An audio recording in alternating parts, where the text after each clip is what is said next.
Good morning all of you. Class 7th Hindi व्याकरण, आपका lesson है संधि। तो कल हम लोग पढ़ रहे थे यण संधि और उसके 2 नियम। तो चलिए आज हम इसका तीसरा नियम पढ़ते हैं यण संधि का। तो देखिए, यदि री के बाद उससे भिन्न कोई स्वर आता है तो री का रा हो जाता है। देखिए, इसमें बता रहे हैं कि यदि री के बाद उससे भिन्न कोई स्वर वर्ण आए तो री का रा हो जाता है। तो देखिए, पहले शब्द का अंतिम वर्ण क्या हो? री हो। पहले शब्द का अंतिम वर्ण री हो और दूसरे शब्द का प्रथम वर्ण कोई भी स्वर वर्ण हो। दूसरे शब्द का प्रथम वर्ण कोई भी स्वर वर्ण आए री को छोड़ के, तो वहां री का रा हो जाता है। तो देखिए, जैसे मात्रानंद शब्द है, जब हम इसका संधि विच्छेद करेंगे तो हो जाएगा मातृधन आनंद। तो देखिए, ये पहले शब्द का हम अंतिम वर्ण लेते हैं तो अंतिम वर्ण क्या लेंगे? री लेंगे।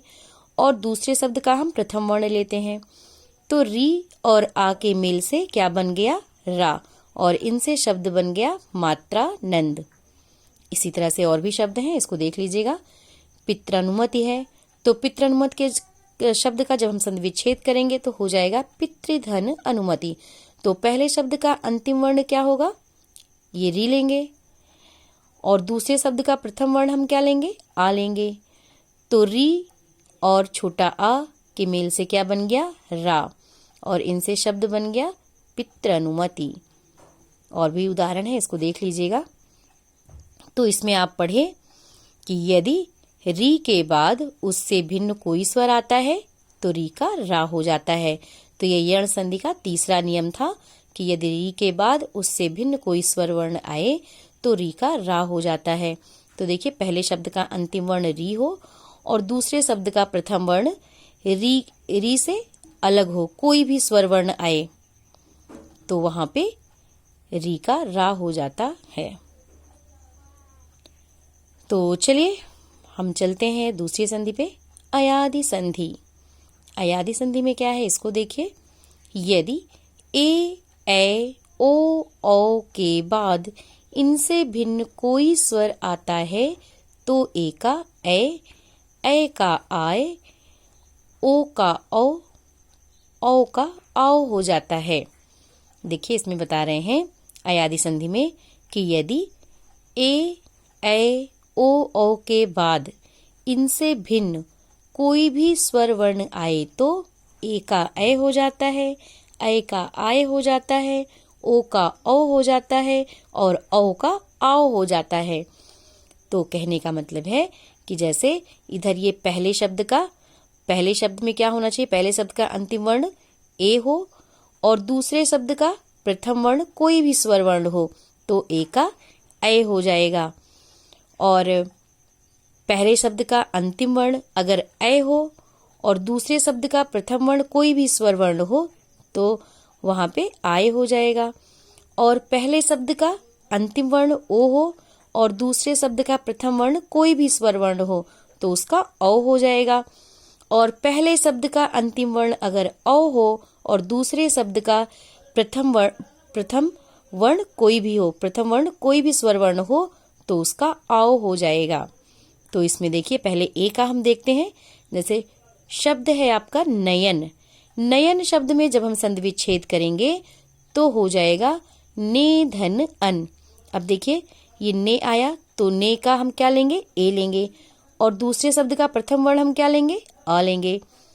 तो ए धन आ दोनों के मेल से क्या बन गया? ये ए हो जाएगा, ए का ए हो जाएगा। तो देखिए, जब हम उच्चारण करेंगे नयन नयन, ए आ रहा है ना बीच में, अय उच्चारण में ए आ रहा है, तो इस तरह से ये होगा। देखिए, ए का भी देख लीजिए। गायक शब्द है, जब हम इसका संधि विच्छेद करेंगे तो हो जाएगा गए धन अक। तो गए सबसे हम क्या लेंगे? ए लेंगे, ए। दूसरे शब्द का प्रथम वर्ण हम क्या लेंगे? आ लेंगे। तो ए और आ के मेल से क्या बन जाएगा? आए। गायक, देखिए जब हम उच्चारण भी करते हैं गायक का तो आय आता है, गायक, आयक, आय।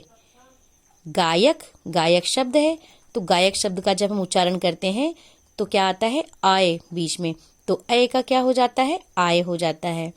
इसी तरह से देखिए ओ का भी देख लीजिए, पवन, पवन शब्द है, पवन शब्द है, जब हम इसका संधि विच्छेद करेंगे तो हो जाएगा पो धन अन। तो आप इसमें पढ़े कि ओ का क्या हो जाता है, औ हो जाता है, तो पो शब्द है, पो है, तो हम इसका ओ लेंगे, और अन शब्द है, अन का हम क्या लेंगे, प्रथम वर्ण आ लेंगे, तो ओ और आ का क्या हो जाएगा, औ हो जाएगा। तो पवन जब हम उच्चारण करते हैं पवन, पवन, तो बीच में औ आ रहा है ना, औ, तो ओ का औ हो जाता है। इसी तरह से औ का भी है, देखिए पावक, आओ, बीच में आओ आ रहा है, पावक, आओ, तो जब हम संधि विच्छेद करेंगे तो हो जाएगा पौ धन अक। तो पौ, इसका हम क्या लेंगे, औ लेंगे, और दूसरे शब्द का प्रथम वर्ण क्या लेंगे, आ लेंगे, तो औ और आ के मेल से क्या बन जाएगा, औ बन जाएगा, तो इनसे शब्द हो जाएगा पावक। तो पौ है, तो औ का, ये औ का क्या बन जाएगा, आओ बन जाएगा। तो ये था आपका अयादि संधि। तो आज बस इतना ही, आगे कल। आज आपका होमवर्क है, क्वेश्चन नोट करिए। अयादि संधि किसे कहते हैं, उदाहरण सहित स्पष्ट कीजिए। Thank you.